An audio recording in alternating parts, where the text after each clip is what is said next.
Kok di anu sendiri, di eksegesi sendiri loh. Ya udah sabar. Ya udah gua sabar. Kembali lagi kepada konsep ketritunggalan, Bang. Itu satu kesatuan, Bang. Yesus Gua tanya adalah Tritunggal. Tuhan. Dan kalau gua tanya Tritunggal, Berarti saya mau tambah sedikit itu di sini, kasih izin saya, brother. silakan. Brother Babar. Silakan, Master. Apakah konsep Tritunggal atau konsep Trinitas ada tulis eksplisit di dalam Bible Perjanjian Baru? Kalau tertulis secara langsung memang tidak ada. Tapi banyak ayat yang menyatakan Apakah ibunya Jesus percaya konsep Trinitas waktu Jesus hidup? percaya. Kasih bukti. Karena begini, sebelum Maria mengandung Yesus, Kasih bukti, brother. Jangan begini, asumsi di saya- sini. Harusnya di sini pakai data. enggak begini. Anda kembali jawab, ibunya Jesus percaya konsep Trinitas. Kasih bukti. Ya, saya sudah bilang saya lagi di luar, saya tidak bawa Alkitab, dan saya juga akun saya tidak bisa on cam karena follower saya juga belum bisa mencukupi. Nah, tapi gini, Lagi dulu nanti brother gini, aku buka dalam laptop. Gini, brother, biar saya jelaskan, nanti bisa saya jawab juga itu. Ada itu di dalam Alkitab, saya lupa tertulis di mana. Sebelum Bunda Maria mengandung Yesus, dia telah didatangi sama Roh Kudus, bahwa dia akan mengandung Sang Juru Selamat. Dan Bunda Roh Kudus Maria, apa dengan Roh Kudus cerita apa dengan ibunya Jesus? bagaimana? Saya mau kasih Tuhan atau saya mau kasih anak kamu? Apa cerita Roh Kudus dengan mamanya Jesus? Begini, saya ulangi. Sebelum Bunda Maria mengandung Yesus, Bunda Maria didatangi sama Roh Kudus bahwa dia akan mengandung Sang Juru Selamat, yaitu Yesus Kristus. Didatangi Roh Kudus apa didatangi Gabriel? Roh Kudus. Loh, yang Gabriel itu gimana? Yang mendatangi Bunda Maria itu, yang kemudian menggambarkan bahwa Bunda Maria akan mengandung seorang anak tanpa ayah. Itu Gabriel apa Roh Kudus? Gabriel. Roh Kudus, Bang, ada di situ. Saya lupa ada ayat yang mengatakan, tapi saya lupa di ayat di kitab yang mana. Artinya pokoknya Berarti Anda mengakui bahwa Roh Kudus itu ada Gabriel sendiri. gini, Bang, saya memang gini, Bang. Kok Roh Saya Kudus mau sih?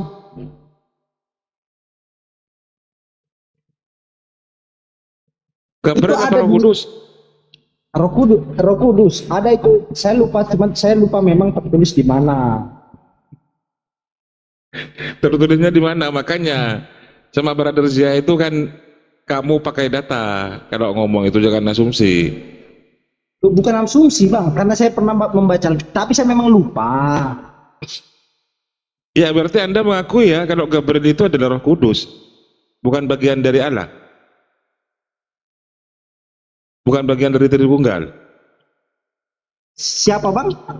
Gabriel itu yang mendatangi Bunda Maria itu Gabriel apa Roh Kudus? Ya, Roh Kudus, berupa Roh Kudus. Loh iya, Roh Kudus itu berarti Gabriel kan?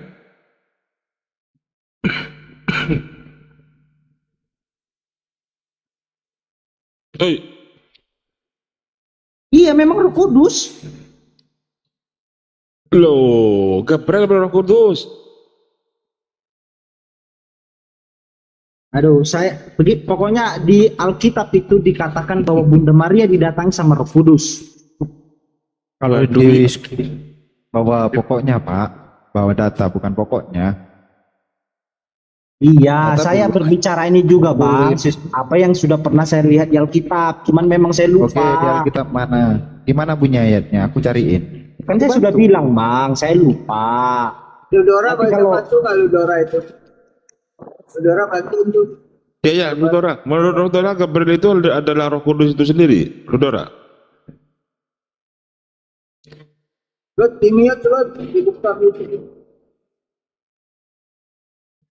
Ya, di Alkitab itu Gabriel ya, Gabriel yang datang memberitahukan tentang kelahiran Yesus melalui karya Roh Kudus kepada Maria. Nah, itu Barbar. Gimana Barbar? Sepakat kan dengan teman seimanmu itu, Bang Ludora? Ya, sepakat. Mungkin ini ya data. Iya. Itu di Lukas pasal 1 ya. Iya, Mungkin Lukas di Lukas. salah ini aja, salah penyebutan. Tapi memang betul bahwa itu yang datang itu kepada Maria, khusus kasus Maria. Suaranya minoritas Pak, nggak denger Pak.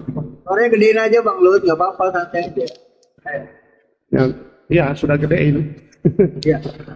Sorry. Iya. Gimana Bang Barbar? Yang datang ke Bunda Maria itu Roh Kudus apa Gabriel, Bang Barbar? Ya Roh Kudus, tapi dengan Silakan.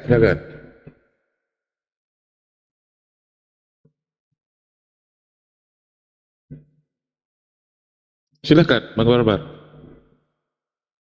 Roh Kudus apa Gabriel?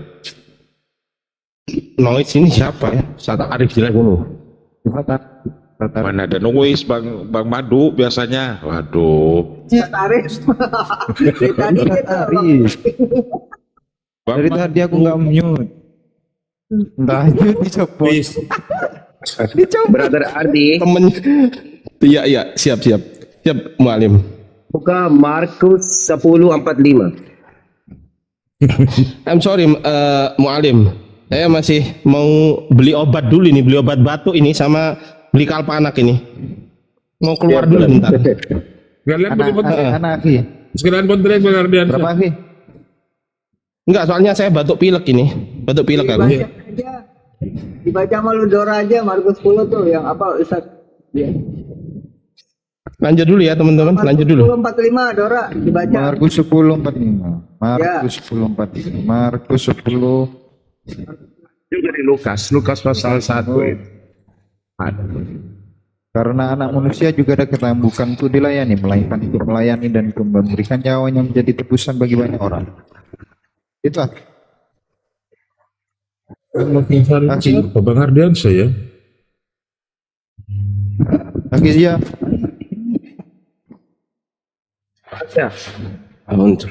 Karena anak manusia juga datang bukan untuk dilayani, melainkan untuk melayani dan untuk memberikan nyawanya menjadi tebusan bagi banyak orang. Itu kan? Iya, brother. Apa definisi manusia di dalam bahasa Indonesia, brother? Kamus Indonesia. Tanya ke siapa, Aki? Barbar. Definisi apa manusia di dalam kamus Indonesia, brother? Nah, Barbar tuh, tanyain tuh. Manusia itu apa, Barbar? definisi manusia dalam Kamus Bahasa Indonesia. Dalam kamus Indonesia. Kamus Indonesia, ya. Ya makhluk hidup ciptaan Tuhan.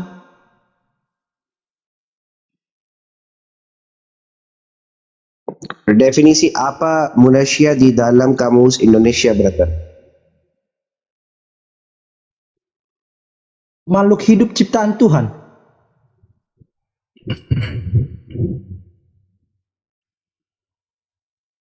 Itu sudah dijawab Brother Zia.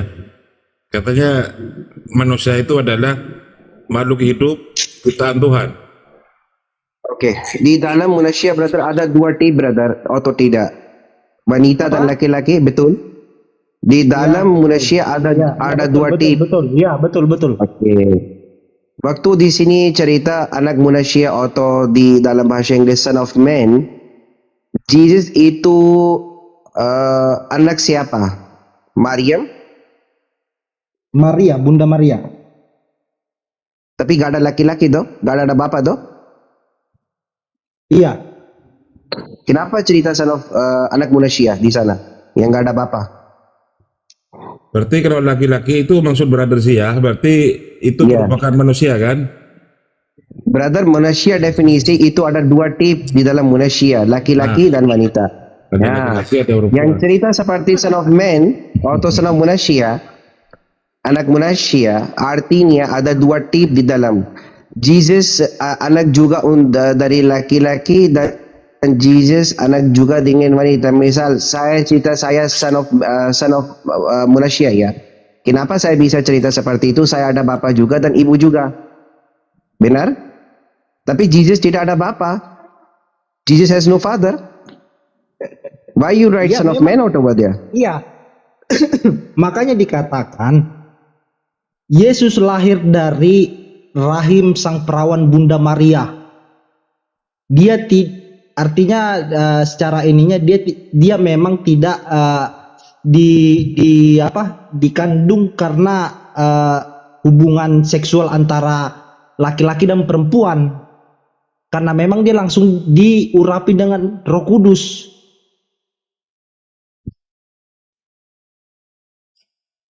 Brother, ini kamu tafsir sendiri, brother. Di dalam definisi linguistik, brother, atau dalam bahasa Indonesia, manusia itu Genesis dua tip ya.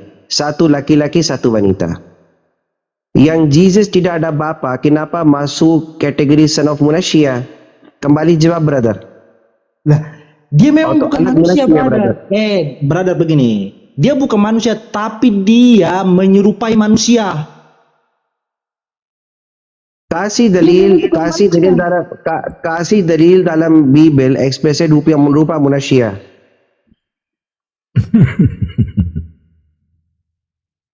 Kasih dalilnya Barbar atau Ludora. Itu diminta sama Bang Mister. Katanya manusia 100% barbar. Gimana itu? Ada nggak? Coba.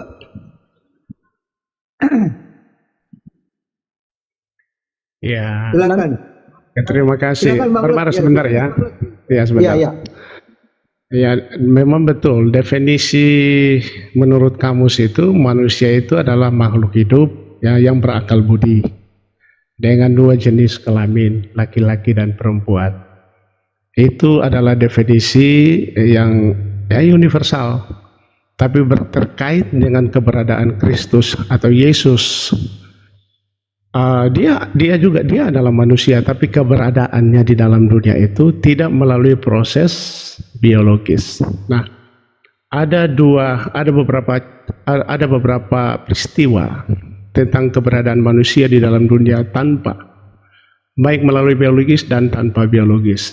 Pertama Adam, kedua Hawa yang diambil dari tulang rusuk. Ini kesaksian Alkitab ya. Kemudian Ishak yang lahir di hari tua yang secara biologis itu tidak mungkin. Itu Ishak. Nah, kemudian Yesus, sebelum Yesus itu Zakaria, cerita mengenai Zakaria. Itu juga lahir pada hari tua yang tidak mungkin lagi proses biologis itu akan memungkinkan keberadaan Yohanes Pembaptis. Nah, kemudian Yesus ini tidak melalui proses biologis.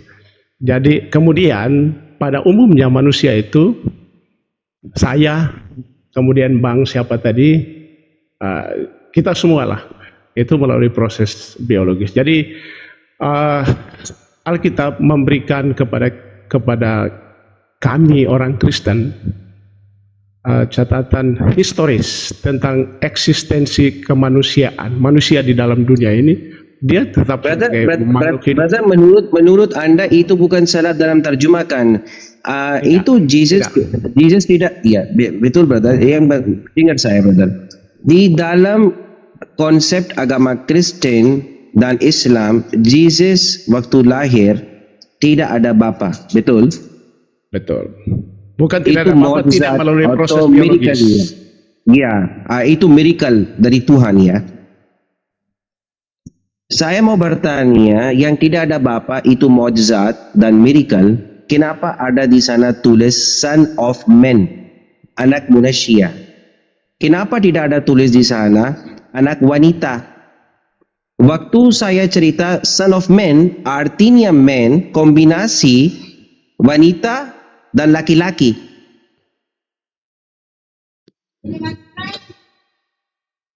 Ya, itu kan itu tidak salah, tetapi ketika itu dikaitkan dengan Yesus, Adam, Hawa, oke, itu tidak masuk ya, tidak masuk definisi dari segi proses keberadaannya. Tetapi mereka adalah manusia.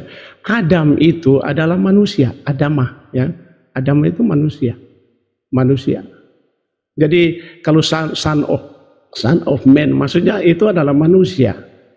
Jadi kita itu bahasa yang kita pakai. Mau ditelusuri secara filosofis, ya mungkin kita akan mengatakan bahwa ini bukan manusia karena kategori definisi yang dipakai abang tadi itu terkait dengan manusia itu adalah hasil dari perjumpaan wanita dan laki-laki ya, men ya. Begitu. Tapi ini adalah ungkapan karena eksistensi mereka adalah manusia. Jadi penyebutan manusia itu dalam pengertian bahwa mereka manusia punya akal budi, man ya, son of man, anak manusia. Betul, anak dari manusia. Walaupun kemudian prosesnya itu bisa dikategorikan, bisa dijelaskan dan dicari pemahamannya secara detail, tapi kita menggunakan istilah itu umum seperti begitu. Jadi bagi kami tidak mempersoalkan kalau jika demikian tidak boleh disebutkan sebagai son of man karena itu ada teologinya sendiri mengenai son of man itu. Begitu. Oke, brother, menurut Anda teologi atau teologi, brother, itu firman Tuhan atau tidak, brother? Oke, teologi itu dari kata theos dan logos. Theos itu Allah, logos itu firman. Jadi kalau ketika istilah kami menggunakan teologi, itu adalah kami berusaha untuk memahami Allah yang dinyatakan di dalam Alkitab yang adalah firman Allah. Jadi tapi itu firman Tuhan atau tidak, brother? Bagaimana? Itu firman Tuhan atau tidak? Kami meyakini itu firman Tuhan. Firman Tuhan. Jadi firman itu diberikan untuk dimengerti begitu ya. Nah, proses pemahaman dan pengertian itulah yang disebut berteologi. Menghasilkan ajaran, doktrin seperti begitu. Ya, itu misal saya itu doktrin atau teologi atau teori. Ini firman Tuhan atau dari manusia sendiri, bro? Untuk mengerti apa maksudnya firman Tuhan. Begini, orang Kristen itu ketika memperlakukan Alkitab itu, ketika kami membaca, kami harus berdoa lebih dulu. Karena itu adalah firman Allah. Kami harus minta tuntunan dari Roh Kudus sebagaimana yang dikatakan dalam Yohanes pasal 14 sampai 16 itu peran Roh Kudus itu dalam memberikan pengertian. Jadi kita seperti begitu, kita bergantung pemahaman kita pada tuntunan Roh Kudus, tapi juga kami memperhatikan berbagai prinsip-prinsip yang disebut dengan metodologi hermeneutik, dan saya kira metode tafsir ini kan juga berlaku untuk semua. Ya, apakah itu membaca buku umum maupun membaca kitab suci, dan saya kira Al-Quran juga itu kan ada metode tafsirnya untuk memahami. Jadi kami enggak hermeneutik kalau Al-Quran, Mbak. Al-Quran menolak hermeneutik. Quran. Iya. Ya, oke, saya tidak. Brother Dora, apakah menurut Anda tunggu dulu, brother. Apakah menurut Anda komentari untuk Bible itu firman Tuhan atau dari manusia sendiri? Memang firman Tuhan itu adalah Alkitab itu. Alkitab itu adalah firman Tuhan. Komentari itu adalah komentari dari manusia, keterangan penjelasan tentang firman Tuhan yang diambil dari Alkitab. Komentari bukan firman Tuhan. Itu adalah penjelasan firman Tuhan. Di dalam komentari ada konsep teologi atau tidak, brother? Nah, disitulah kami mulai berproses untuk memahami.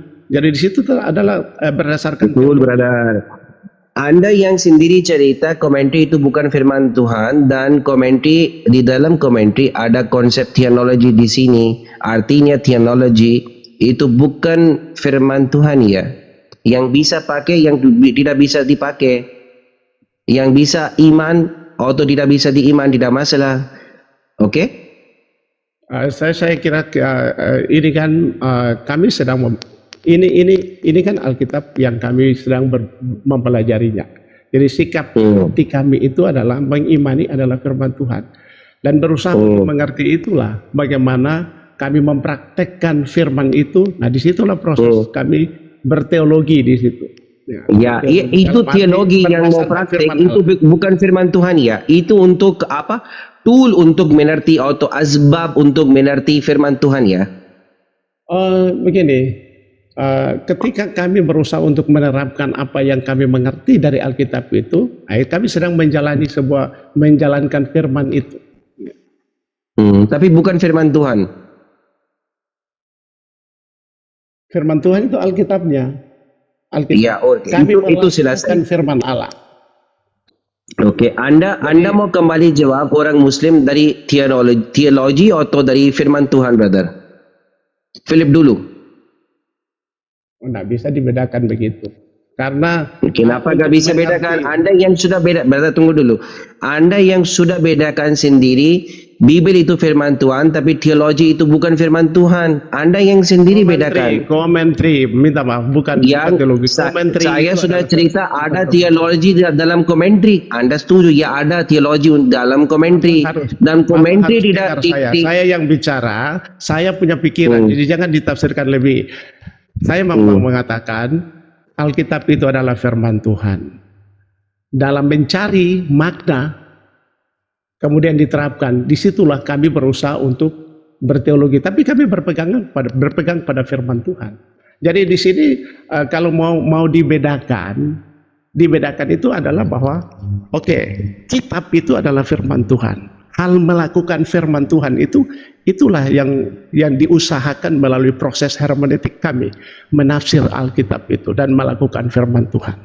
Nah, itu sebabnya saya melihat diskusi ini kan tidak memperhatikan, tidak melihat bahwa tradisi kami membaca Alkitab itu. Di sini, Brother Dora, Anda cerita untuk systematic theology atau biblical theology, brother? Systematic theology itu lahir dari biblical theology. Itu dari kiasan atau tidak? Nah, ini systematic theology, brother. Jangan disoroti begitu terlalu sempit. Nanti Bapak, saya sudah ikuti semua.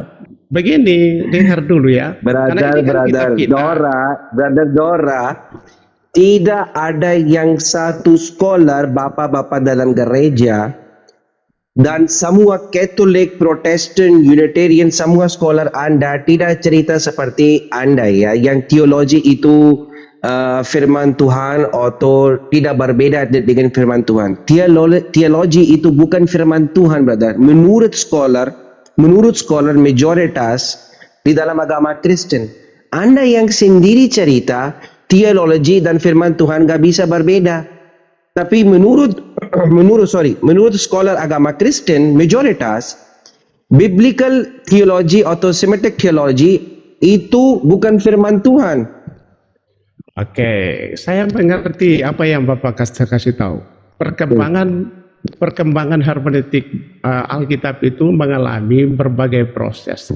Saya memperhatikan itu karena ada aliran yang kami sebut dengan liberalisme, itu yang memisahkan segala sesuatu yang terkait dengan kalau bicara itu harus kuliah dulu, bicara terlalu panjang lebar itu. Tapi kami secara prinsip, ya betul Bapak, karena saya melihat pertanyaannya adalah agama Yesus itu siapa? Kemudian ini adalah agama Paulus. Itu kan pertanyaan yang muncul dari kami belajar sejarah hermeneutik, jadi kami tahu ini siapa yang bilang itu, siapa yang bilang itu. Saya tidak mau sebutkan siapa nama tokohnya. Kalian itu ambil itu pada abad 16, 17, 18, 19 ke atas ya. Tapi tradisi tradisi gereja adalah bahwa kami pegang Alkitab itu adalah firman Allah, seperti begitu. Jadi Ya, betul. Ini semua orang setuju, brother. Di dalam agama Kristen tidak ada konflik. Bible itu firman Tuhan tidak menurut agama Kristen ya. Tapi untuk teologi, systematic atau biblical, terserah itu mau tip apa, itu bukan firman Tuhan. Harusnya ini berbeda dari firman Tuhan. Ya, menurut agama Kristen memang itu teologi itu wajib pakai. Kenapa? Yang tidak pakai itu gak bisa mengerti firman Tuhan. Itu ada di dalam agama Kristen. Tapi tidak ada yang satu orang Kristani, scholar, gereja, bapak-bapak atau father pope atau priest cerita seperti itu. Teologi itu firman Tuhan, brother. Oke? Itu beda dari firman Tuhan. Ya, saya tidak tahu Bapak menggunakan aliran hermeneutik yang bagaimana. Jadi kami mengerti warna atau Ya, teologi itu wajib pakai di dalam agama Anda. Itu saya setuju. Wajib pakai untuk mengerti firman Tuhan. Itu saya setuju. Ya, ada konsep seperti itu. Tapi yang teologi yang orang-orang biasa atau lain mau pakai untuk mengerti firman Tuhan atau Bible, perjanjian lama atau baru, ya itu bukan firman Tuhan, itu berbeda. Firman Tuhan itu asli apa yang tulis di dalam Bible, brother. Menurut agama ya, Kristen. Begini, karena bilang bukan firman Tuhan, memang bukan dalam pengertian, karena dia bukan Alkitab. Dia hasil dari berusaha mempelajari firman Tuhan itu dan dipraktekkan. Teologi ini kan lebih kepada operasionalnya dan operasional daripada prinsip-prinsip Alkitab itu kan bisa berbeda. Kami berbeda dalam pengertian, ada kultur, ada. Saya berikan contoh ya, ada beberapa contoh terkait dengan mempraktekkan firman Tuhan itu ya. Kalau dulu ya mereka membaca Alkitab dari buku itu ya, tetapi ya sekarang ada sarana-sarana seperti ini, ada handphone, ada seperti begitu. Tapi itu adalah prinsip bagaimana merenungkan firman, mempelajari firman. Itu disitulah kami berteologinya di situ. Tapi dasarnya dari sana, nafasnya itu dari sana, ya prinsipnya itu dari sana. Ya, dari sana ya, betul. Oke, brother, lanjut diskusi. Anda mau bertanya untuk agama Islam atau saya mau bertanya untuk agama Kristen? Terserah Anda, Brother Dora. Bang Ande, monitor. Ya. Ya udah Bang Ardi kalau nggak. Baik, saya pikir saya stop dulu di situ. Silakan mungkin teman-teman lain mau berdiskusi, saya persilakan. Tapi saya mau teman-teman berdiskusi. Kami sebagai orang Kristen itu ketika berdiskusi atau mempertanggungjawabkan iman dalam bentuk memberikan penjelasan itu, saya harap teman-teman Kristen itu memperhatikan 1 Petrus 3 ayat 15-16. Mempertanggungjawabkan iman itu harus dengan lemah lembut, harus dengan sabar, kemudian respect, ya, respect. Jadi jangan sampai kita yang Kristen, ya, saya mau sampaikan kepada teman-teman Kristen, jangan sampai mengeluarkan kata-kata yang tidak baik, karena menjelaskan firman Tuhan dengan mulut yang mengeluarkan kata-kata yang tidak baik itu kan itu tidak boleh, karena 1 Petrus 3 ayat 15-16 itu sudah memberikan kita sebuah standar berdiskusi tentang firman, kemudian menjelaskan tentang iman. Kami juga harus mengakui ada batas, kami tidak dapat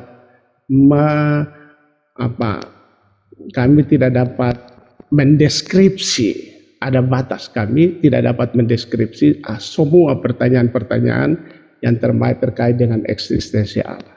Ada Ulangan 29 mengatakan begini, apa yang dinyatakan kepada manusia itu untuk manusia, tapi apa yang tersembunyi itu untuk Allah. Jadi saya harus memberitahukan kepada teman-teman Kristen, tidak semua soal kita bisa menjawab, dan melogilisasi, menjawab secara logika kita sampai pada titik tertentu. Kita orang Kristen itu harus tahu, karena Allah itu maha besar, tapi tidak bisa diselidiki sampai tuntas, memuaskan hati. Jadi barangkali itu yang saya ingin titip pesan buat teman-teman Kristen dalam memberikan penjelasan. Kalau memang kita tidak tahu, ya kita katakan kita tidak tahu. Dan itu betul, Pak. masalah itu bukan sesuatu yang, minta maaf, itu bukan sesuatu yang kemudian merendahkan kebenaran. Karena kebenaran itu mau taruh di seperti emas, mau taruh di lumpur dia tetap emas, mau buang di mana tetap emas, dia tidak berubah, ya.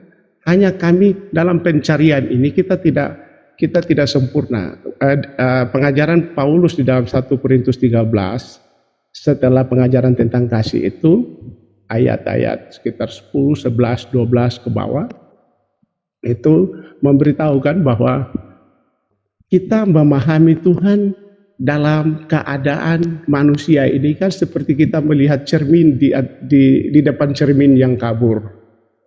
Tapi sebuah harapan adalah ketika hidup ini sudah berakhir, berjumpa dengan Sang Juru Selamat, baru kita mengerti semua. Jadi semua yang ditanyakan dalam room ini, saya harus mengatakan bahwa ada yang kami tidak bisa menjelaskan dan mendeskripsikan sampai logika kita ini puas. Karena Allah terlalu besar untuk dipahami. Karena beberapa tindakan-tindakan Tuhan itu tidak dapat diselami. Ya, baik Pasur maupun di dalam kitab Roma berkata, alangkah dalamnya hikmat Tuhan itu. Siapa yang bisa menyelami? Nah, sejauh yang dinyatakan, itulah yang kita jelaskan. Tapi lebih dari itu, ya kita harus berkata, kami tidak dapat menjelaskan. Tapi itu bukan berarti bahwa kita tidak pakai logika. Kita menggunakan logika sampai pada batas tertentu, tapi kemudian kebesaran Tuhan itu tidak dapat dijangkau dengan akal yang terbatas. Mungkin titip itu saja kepada teman-teman. Silakan lanjut berdiskusi. Saya ada kesibukan sedikit, saya mau turun. Saya terima kasih kepada teman-teman. Nanti kita akan jumpa lagi Pak Ardi, Pak Suma dan teman-teman yang lain. Boleh nanti kita akan ketemu lagi. Ya, thank boleh, you Pak. ya. Nanti. Terima kasih Mas Dano. Thank you. Ya. Pak Mandi dulu.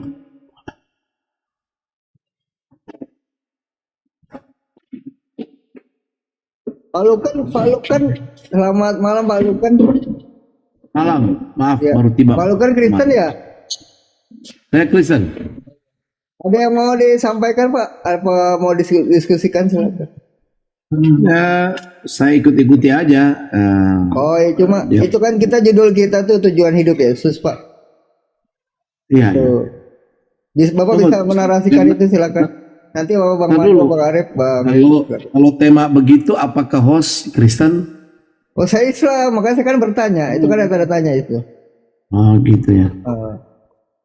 Itu ada tanda tanya. Ah ya gitu ya. Tujuan hidup Yesus. Tujuan hidup Yesus. Ya, artinya ketika berbicara tujuan hidup Yesus, ya harus tidak bisa dipisah-pisahkan ya dengan maksud dan rencana Tuhan. Jadi tidak bisa dipisahkan seakan-akan dia tiba-tiba lahir hadir ya itu. Ya, padahal kita tahu dia lahir dengan Roh Kudus ya. Dia tidak lahir seperti proses manusia ya itu bersenggama baru lahir. Ya, dia lahir karena Roh Kudus. Jadi ketika berbicara tentang tujuan hidup Yesus harus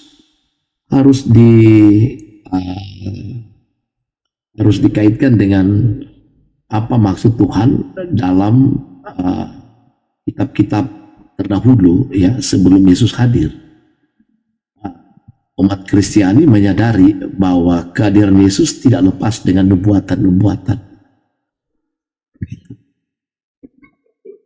Lanjut Bang Madu, Bang Arif ya. Lanjut. Ya kenapa dia harus dihadirkan? Ya. Ya, harus umat Kristiani menyadari karena dia dihadirkan untuk menyelamatkan dunia. Kenapa menyelamatkan? Karena dunia sudah rusak.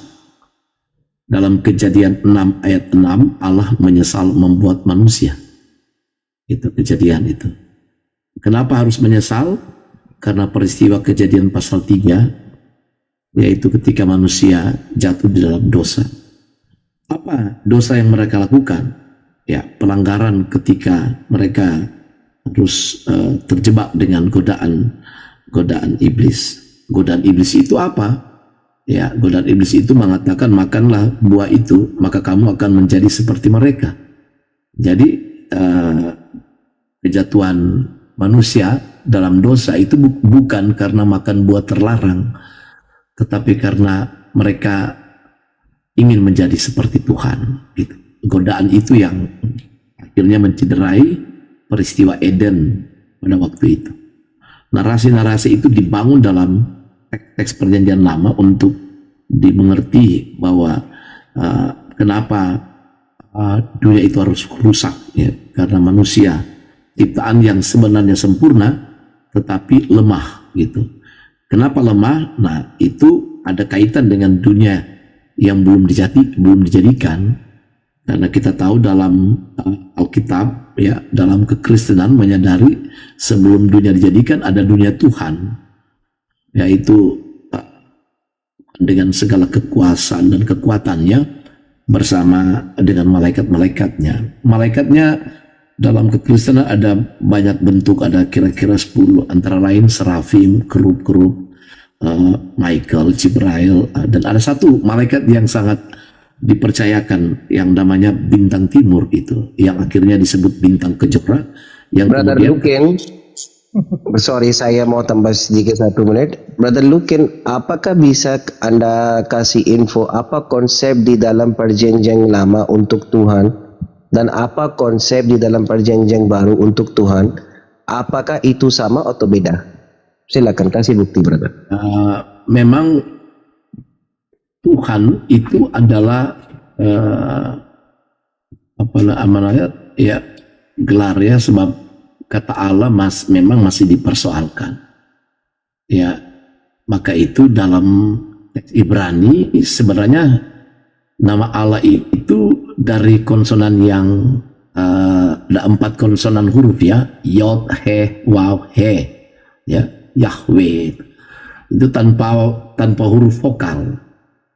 Jadi memang ada yang bersikeras keempat huruf ini harus diucapkan, tetapi dalam perkembangan terjemahan dari Septuaginta, Vulgata, dan kemudian Targum dan seterusnya sampai kepada Lembaga Alkitab Indonesia, ya, dianggap telah menyimpang, ya, bahkan menyesatkan umat Kristiani itu sendiri juga. Apakah terjemahan itu dipercaya oleh gereja-gereja menerjemahkan tentang sesuatu yang salah atau sesuatu yang keliru dalam dasar-dasar pandangan pemahaman? Nah, persoalan-persoalan itu, ya, akhirnya harus dipahami. Brother Lukin, sorry saya potong lagi. Saya bukan cerita untuk terjemah benar atau tidak. Saya bertanya, brother, apa konsep untuk Tuhan di dalam Perjanjian Lama dan apa konsep untuk Tuhan di dalam Perjanjian Baru? Apakah beda atau sama? Tetap sama. Konsep karena konsep Allah dalam Perjanjian Lama sifatnya transenden. Dan ketika konsep Allah di dalam Perjanjian Baru, dia menjadi imanen. Ya udah, begitu aja jawabannya. Di dalam Perjanjian Lama ada konsep Trinitas menurut Anda? Ada, sudah putar dengan cerita ini. Ya, jadi sudah masalah baru lagi ini. Bukan masalah baru, brother. Anda mau diskusi atau tidak? Anda bertanya tadi, kalau pertanyaan kedua sudah menjebak. Pertanyaan pertama, brother. Anda di sini saya minta maaf, brother, tidak cerita sesuai realitas, ya, sesuai fakta. Ya, Anda di sini tidak cerita sesuai fakta, ya. Yang fakta itu di dalam Perjanjian Lama tidak ada konsep Trinitas, tapi menurut agama Kristen di dalam Perjanjian Baru ada konsep Trinitas. Konsep Itu beda dan jauh ya, brother. Dengar. Konsep Trinitas itu nanti berkembang sesudah abad-abad pertama, ya, jauh perjanjian lama sudah. Brother Edri bisa mute mic, brother Edri. Ada berisik di belakang Anda. Andre, hujan Andre ya? Ini dulu Andre. Saya lagi tenang sih di bilang. Andre. Ya. Lanjut. Bang Madu apa Bang? Ya Bang Jin. Dalam teks perjanjian lama, yaitu yang dikenal dengan kitab-kitab Yahudi itu, ya, itu tidak ada secara implisit mengatakan. Kenapa? Betul. Oke. Artinya di dalam sebentar, tidak secara implisit mengatakan tentang Trinitas. Dia berbicara Allah yang transenden, Allah yang tunggal, Allah yang maha besar, maha kuasa. Iya.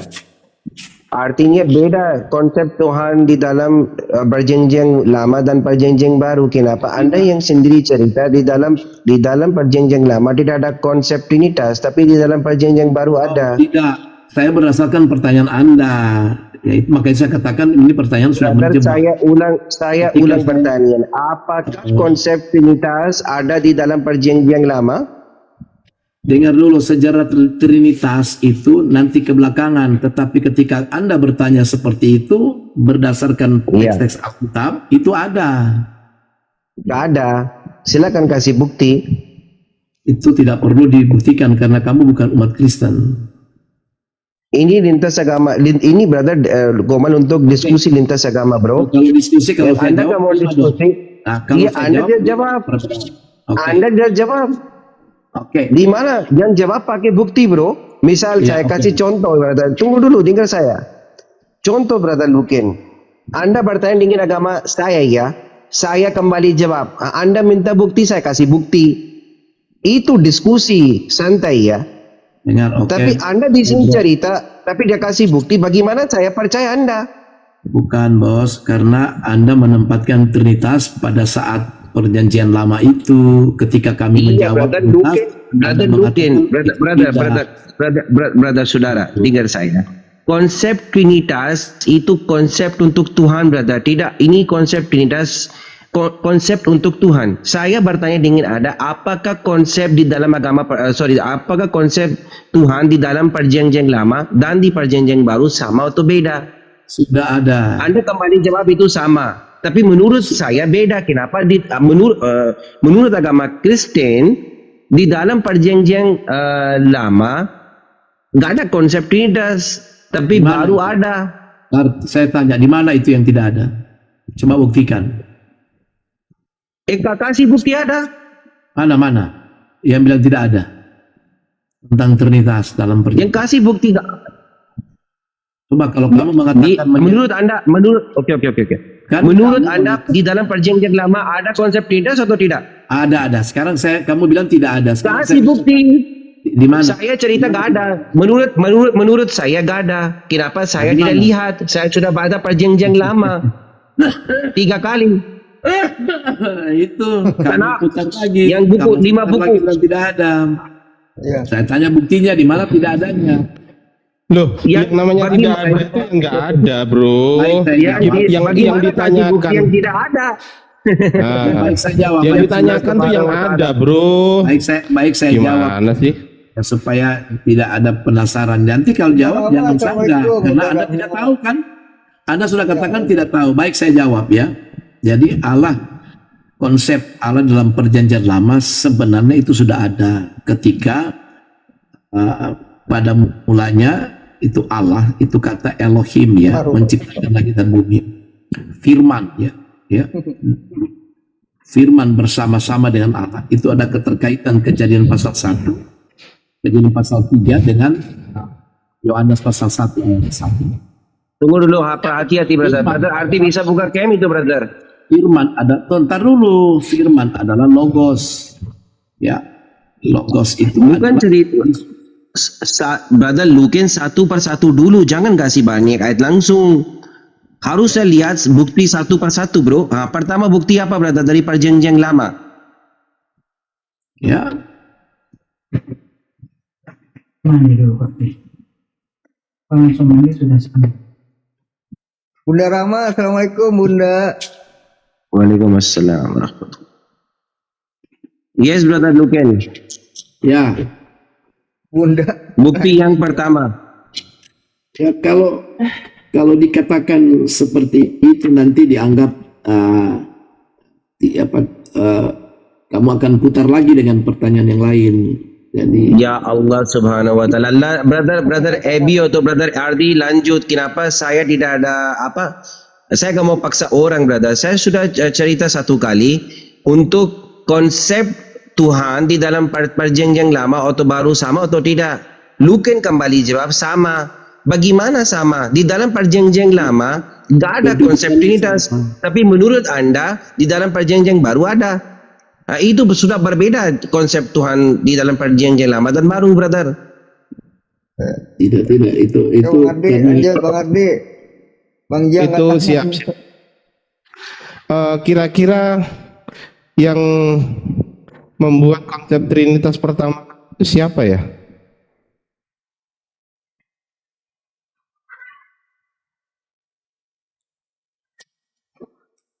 Iya Pak Luki. Ya, Pak Luki. assalamualaikum Bunda. Ya. Salam Bunda Rahma. Pak Tertulia? Luki ya. Oh, Pak Aduh, Luki. dijawab sama Bunda Rahma. Aku kira Bunda aku. Rama dicium gitu bentar. Astagfirullahaladzim. Astagfirullahaladzim. Silakan dijawab Pak. Pak Luken atau Pak ini Pak siapa nih? Pak Andrianus. Pak Luki. Pak Luken silakan. Pak Luki satu-satu dong. Ya. Satu-satu ya. Silakan Pak Luki. jadi kajian tentang doktrin Trinitas itu ya itu merupakan salah satu ajaran penting dan sangat fundamental di dalam iman Kristen. Gitu. Pak, saya nggak tanya itu, Pak. Saya nggak tanya itu. Saya tanya, siapakah yang pertama kali? Siapakah berarti subjek, Pak, yang saya tanyakan, Pak. Subjek, Pak. Tahu subjek ya? Yang saya tanyakan adalah siapakah Yang mengajarkan yang pertama kali menghasilkan konsep Trinitas ini, siapakah? Berarti subjek, Pak. Ya, karena kalian bertanya Trinitas sama Tritunggal sama ya Barang Ardi ya, biar gampang. Sama. Kayak gitu Pak Luken. Iya. Jadi siapa, Pak? Kalian mau bertanya siapa Kok yang karena ini hampir Jadi sama Bang siapa Ardi, yang saya kalian mau mudahkan aja Pak. langsung dijawab aja, Pak. Siapakah ini? Ya, gitu loh. Masa Bunda Rahma buka katanya dulu. Bang Ardi? tidak buka. Bunda Rahma. Orang Kristen itu menyadari bahwa tidak ada yang untuk pertama kali itu pergumulan umat Kristiani yang kemudian dibahas dalam konsili-konsili. Pak, saya tanya, siapakah pertama kali yang memberikan konsep ide Trinitas? Siapa namanya orangnya? Tidak ada yang kalau bilang pertama kali yang memberikan tidak ada orang yang memberikan adalah Isa. Bapak nggak pernah Nggak ada baca katanya sejarah Bang sih. Ardi. Ya, bukan soal Susah sejarah. emang. Kalian terjebak dengan sejarah. Loh, ntar dulu, gua pakai baju dulu bentar. Sabar. Aneh Pak, kalau kita itu belajar ajaran, terus Bapak sendiri bilang terjebak dengan sejarah. Kok gitu? Oke, cek. Cek. Ya. Ya bagus. Loh, Bang Madu, masuk Bang Madu. Bang Madu masuk. Iya dari tadi dia diem aja, dia itu nggak kerja. Kok diem aja? Tapi kok nggak kelihatan ya Bang Madu ya? Iya nggak kelihatan, aku juga ngelihat. Makanya aku pikir iya nggak kelihatan. Serius, nggak Iya. bohong aku. Rohnya ketinggalan Bang Ardi, rohnya. Turun saya dulu, turun. Bunda Rahma kenapa dia?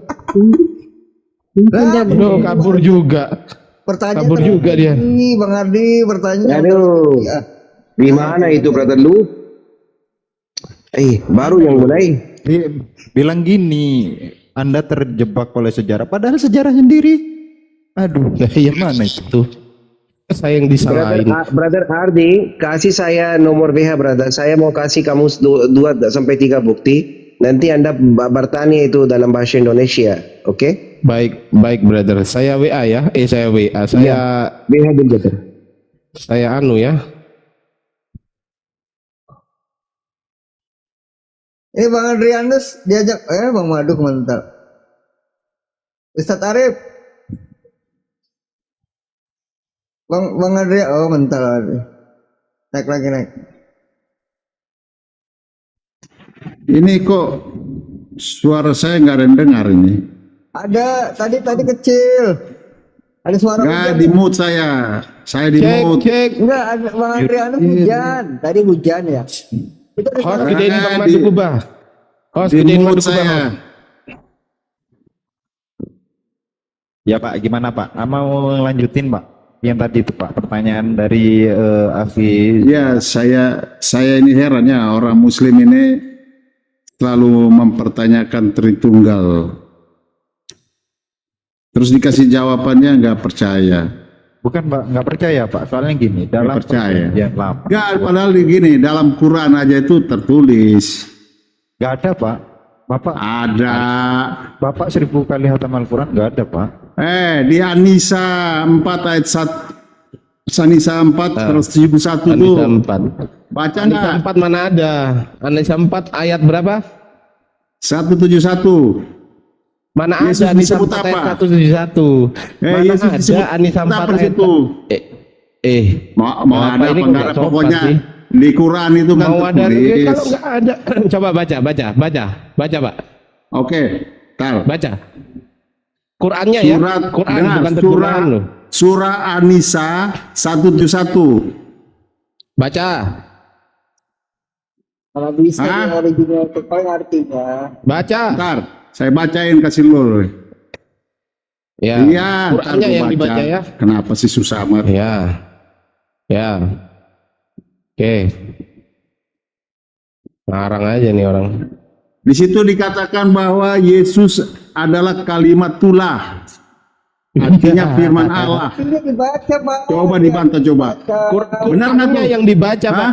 Pak, Qurannya baca. Kan katanya Quran. Ini bahas Jimos.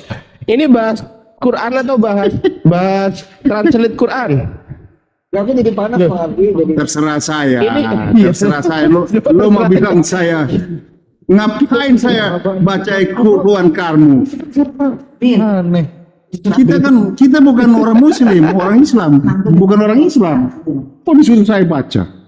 Aneh. Ya udahlah, saya serahkan dengar, kepada dengar. Di Quran kalian itu tertulis Yesus itu lahir dari anak darah perawan Maria. Sedikit ya, sedikit ya teman-teman. Itu Jawab dulu. dengar dulu. Ngapain lu motong-motong? Jelasin dulu aja. Kalau gini saya turun aja dah. Males saya. Kita udah paham. Males saya. Bunda kasih ngomong. Kita Males. Kita ngomong dipotong-potong. Iya. Nggak ada gunanya kita ngomong. Silakan Pak, silakan ngomong Pak. Ya udah, yang lain diem ya. Oke, lanjut. Di Quran kalian itu ditulis pertama, Yesus lahir dari anak darah perawan Maria. Dia lahir karena Roh Kudus turun ke dalam itu tertulis di dalam Quran, dan Yesus adalah kalimatullah. Itu Quran tuh. Terus kalian ngapain ini permasalahkan Tritunggal? Sedangkan Quran saja. Satu ayat itu belum tuntas, lanjutin. Di Kejadian 1 ayat 1 sampai 3, Allah itu firman, Allah itu Roh Kudus. Ayatnya Mat. Ayat. Ayo lanjutin. Jangan langsung ke satu aja yang Bacanya yang lengkap dong artinya Ya dong. kalau yang penting saya udah kasih tahu kalian. Nih, mohon maaf nih, ayatnya Dengar, tadi, di Quran kalian itu Yesus adalah Al-Masih. Dita, ini Al-Masih, woi. kata-katamu. Ntar dulu, Kau yang kasarol ladina. Al-Masih ibnu Maryam. Sesungguhnya telah kafir orang berkata Allah itu Isa putra Maryam, telah kafir seperti kamu ini kafir. Satu aja itu ayat yang membantah semua Woi, berarti Quran kamu salah dong. Hah? para ladina Berilmu nih orang. Masih ibnu Maryam. ayat itu Sesungguhnya jelas. telah kafirlah orang berkata Allah itu adalah Isa putra Maryam, telah kafir. Ya, saudara-saudara. Aduh kasihan. Pengawasan kampung. Ini Dia makanya mainnya sampai di Arab sana supaya ngerti bahasa Arab lah. Cuman di Kamu ngerti bahasa cuman Arab? di- Kamu ngerti? sekarang Anus.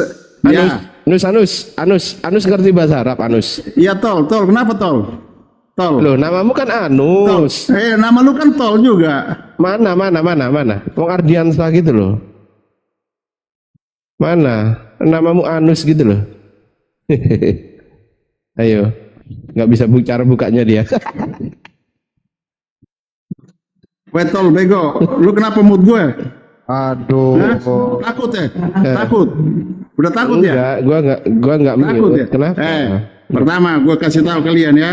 Namanya Anus, Nabi itu. dengerin. Nabi itu. Dengerin Anus. Nabi itu adalah orang yang dipakai dengerin suara Tuhan. gua, dengerin Bukan dulu dipakai kalau gua malaikat. ngomong. Jangan Hei. dulu gitu lo gantian kalau ngomong, Anus. Hei, kalian itu Anus. menyembah malaikat Jibril. Anus. Bukan menyembah Anus. Aku bacain ya 171 tadi ya. Wahai ahli kitab, Bacain, janganlah bagus. kamu melampaui Bang Dian batas dalam mau diskusi agamamu. nggak? Weh, surah 4 171.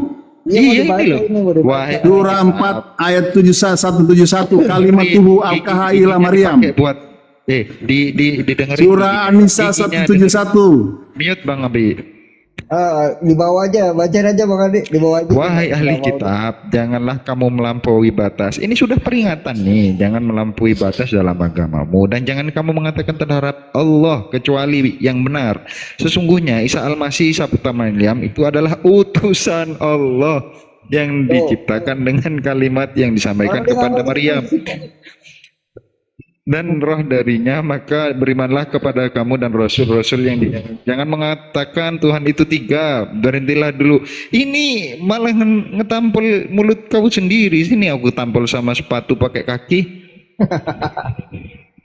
Brother Ardi, saya lihat Brother Ardi. Baik, Brother Sia. Siap. Aku sapa dulu Bang Dokter Moses. Selamat malam Bang Dokter. Kalau kita santun ya, aku bilangin orang-orang Kristen nih, kalau mau naik santun kita lebih santun loh. Kok datang udah main apa? Nggak tahu baca Al-Quran tapi motong-motong ya repot. Udah saja nggak boleh. Lanjut Bang Dokter, selamat malam. Dokter ya. Ya. Saya Muslim Bang, saya Muslim. Oh Muslim. Nanti Mana ditukar ya, sebelum saya ditukar ada yang mau disampaikan Bang? Ya tadi menjelasin aja itu pasien saya tadi lepas soalnya, mohon maaf ya. Bang Anus pasien saya tadi lepas dari rumah sakit gua. Mohon maaf tadi udah mengganggu. Iya, sorry. Oke, makasih ya Bang, semangat. Ya, makasih Bang Moses ya. Ya.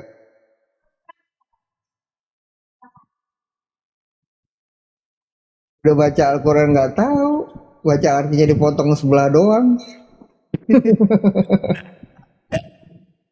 Aneh itu orang. Aduh, Pokoknya. Kerja, Bang Madu, kerja. Bang Amadu, Ustaz Arif suruh kerja dari tadi dia diam aja, suruh kerja. Aku gedein dia. Kerja. Oh, Bang Madu baru datang. Saya Bentar habis Bunda ya, sore. bentar Bunda Rahma ya. Selamat malam Bang 900. Malam. Ya, selamat malam. Assalamualaikum. Oh Muslim Bang. Iya sih Bang, Muslim Bunda cuma Rahma jangan ini, Bang. jangan Aku bikin sih- gorengan dulu itu di. Muslim kok cuma Bang? Gak ada Muslim cuma Bang. Enggak, maksudnya Dia selalu mempertanyakan Aku- tentang Islam. Dia Muslim aku tapi diragukan selalu keislaman padahal mempertanyakan aku sudah tentang Islam. syahadat kan. Tuh kan Aku dia sudah selalu syahadat. ragu. Cukup syahadat lah sebagai bukti bahwa kami sudah Islam. Nabi aja kok. Nabi Muhammad SAW ketika orang sudah bersyahadat dia sudah cukup bahwa dia sudah Islam. Oh, jadi kayak nggak usah seperti lebih hebat dari Islam. Kau kayak seperti lebih hebat dari Nabi Muhammadmu sendiri. Iya. Nabi Muhammad sangat marah loh ketika ada orang bersaksi ya Terus Anda bersyahadat. naik ke room ini. Sebentar. Anda naik ke room ini mau apa, Pak? Anda naik ke room ini mau apa? Tujuannya? Nah, saya naik ke sini tujuannya ingin diskusi ya. Oh iya. Diskusi tentang keislaman. Waduh, ini di perbandingan agama, Pak. Maaf Sudah aja. tentu bukan tentang keotenan. Ini Kalau diskusi diskusi tentang tentang agama, Pak. oten, maka saya akan lihat ke roomnya oten. Berarti salah naik iya kalau sih. gitu. Salah naik. Oh, gitu ya. Ya oke, dadah Kalau orang Pak. sudah bersyahadat masih Ya, dilakukan keislaman. ya udah silakan turun ya Pak. Dadah. Iya. Dadah Pak. Udah. Pak, kok nggak turun-turun? Ya gitu dong. Turunin Bang Andi. Enggak lah, ngapain gua turunin? Turun diri dia. Oh, Emang ada tulisannya gua nurunin? enggak. Iya, berarti bukan gua, Mas. Yang Kristen dulu naik, yang Islam nanti aja yang Islam. Naik tuh di atas. 900 mau naik lagi. Ngapain? Ya gini caranya. Caranya gini lah. Udah Mas, turunin Mas. Mas. Mana apa ya? Bang Andi ini kerjaannya. Apa sih? Ya. Bentar aku Ngapain naik lagi? Lu ngapain naik lagi? Woi.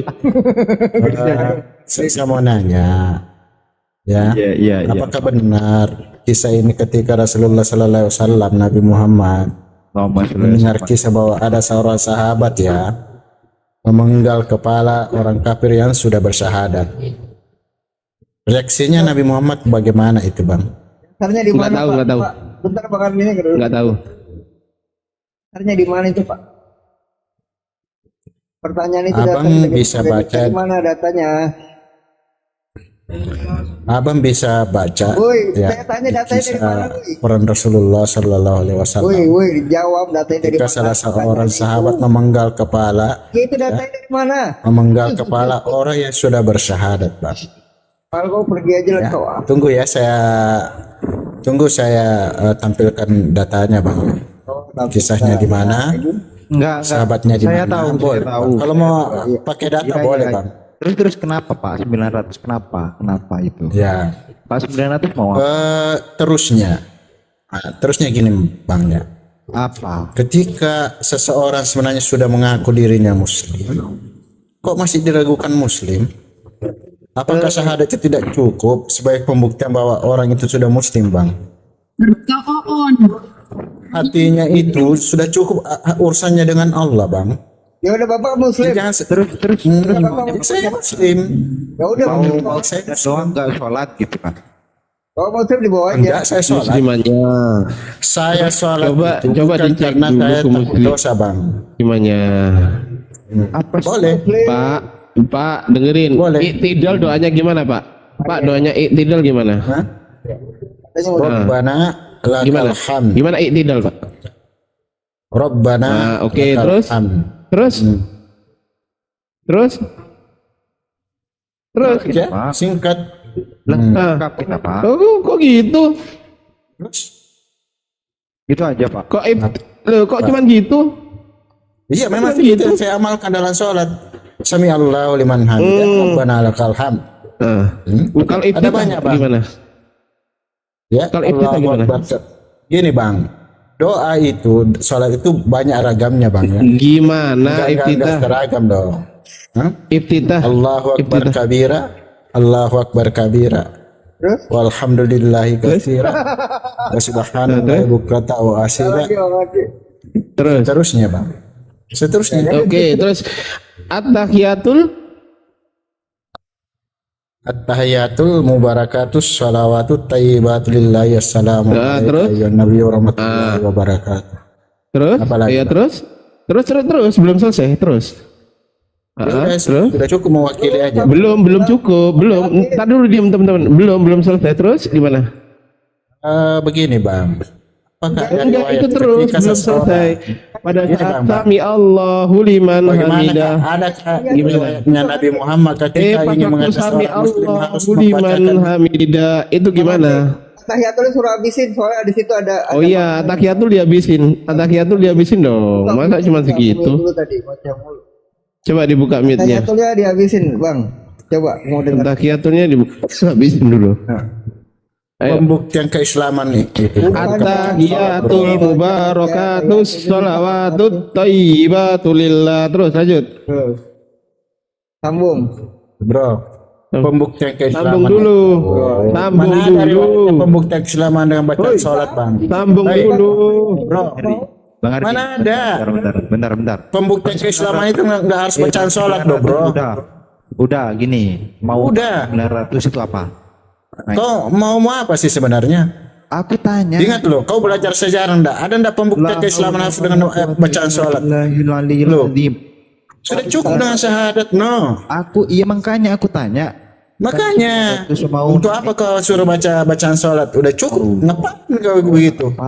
mau apa Bang? Bacaan sholat putus-putus gitu bang, itu nggak boleh bang Madu. Dia putus-putus baca tahiyatul, terusin dulu. Kalau nggak saya turun. Biar nggak lama Bang Wan. Kita tanya tujuannya dia naik untuk Ya apa? udah. Enggak apa-apa, kalau mau turunin aja. Aku hanya sudah cukup asyhadu an la ilaha illallah wa asyhadu anna muhammadar rasulullah. Cukup. Nggak paham dengan pertanyaan. Terserah Anda mau menyutur tidak, sudah cukup bagi saya bahwa saya ini muslim. Tujuan apa tujuan? Kau naik itu untuk apa Bang 900? Tujuan Tujuannya kan tadi saya bilang sudah diskusi tentang keislaman. Siapa? terus Mah Islam sama orang Kristen bang. Kalau orang Islam ya udah dibawa aja. Saya